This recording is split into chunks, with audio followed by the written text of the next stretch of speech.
अब नई पार्लियामेंट बनेगी, उसमें जाएंगे। नई बिल्डिंग तो बन गई, जरूरत भी थी नई बिल्डिंग की, मगर उसमें कौन तुम्हारी आवाज को उठाएगा? कब तक तुम मुझे मेरी तरफ देखोगे, इम्तियाज जलील की तरफ देखोगे? अरे हम इंसान है भाई, हम कभी ना कभी ये चिराग गुल हो जाएगा, हम दुनिया से चले जाएंगे। फिर तुम किसको लेकर आओगे? तुम आसमान से नहीं आएगा, कोई जमीन से निकल कर नहीं आएगा, तुम्हारे दरमियान से तुमको अपना लीडर बनाना पड़ेगा। सोचो मेरी इस बात को। नहीं, पार्लियामेंट में है ना ओवैसी बोलेगा, अरे मैं क्या कोई ऑर्केस्ट्रा पार्टी हूं? दूसरे नहीं बोल सकते। ट्रिपल तलाक का मसला आया तो सबकी जबानें खामोश।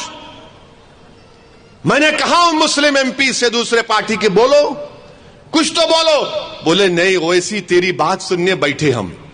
बोला क्यों? बोले हमारी पार्टी नहीं बोलने देगी। मेरे अजीज दोस्तों और बुजुर्गों, अपनी लीडरशिप को पैदा करिए आप, अपनी आवाज को मजबूत करिए आप। डरिए मत, घबराइए मत। हालात मुल्क के उसी वक्त बदलेंगे जब आप अपने मुकद्दर के फैसले करेंगे।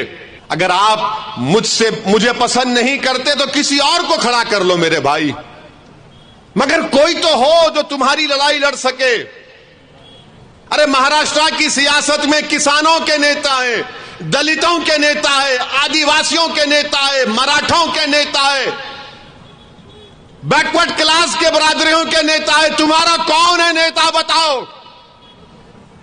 अरे जो चुनाव आने के बाद जो लोग मसाजिद से ऐलान करते हैं कि सेकुलरिज्म के नाम पर वोट दो, अरे आप खुद लीडर बन जाइए ना, चुनाव लड़िए आप। मैं आपके लिए काम करने को तैयार हूं, मगर ये कब तक ऐलान करके आप अपना नुकसान कर रहे हैं?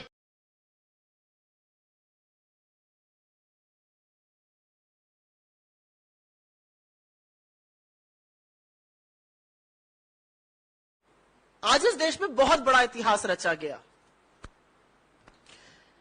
इस देश में एक तानाशाह ने अपने राज तिलक का स्वांग रचा। इस देश में एक ऐसी संसद का उद्घाटन हुआ जहां लोकतंत्र को छोड़कर सब कुछ है। लेकिन सबसे स्याह इतिहास और आने वाला समय इसका साक्षी रहेगा कि जब एक तानाशाह अपना राज तिलक कर रहा था, तब हमारे देश की सबसे होनहार बेटियां इस तरह से घसीटी जा रही थी, मारी जा रही थी, डंडों से पीटी जा रही थी। स्याह इतिहास ये और भी है क्योंकि बेटियों का बलात्कारी उस सदन में मौजूद था। बेटियों का बलात्कारी उस सदन में मौजूद था, उसका सम्मान हो रहा था, और इस देश की बेटियों के ऊपर पुलिस टूट पड़ी थी। इनके छातियों पे मेडल रहता है, इनकी पीठ से वो पटकनी देती हैं। उन छातियों पर आज बूट थे, पीठ पर डंडे थे, और पुलिस उनको ऐसे खींच रही थी कि कोई वो दुर्दांत आतंकवादी हो।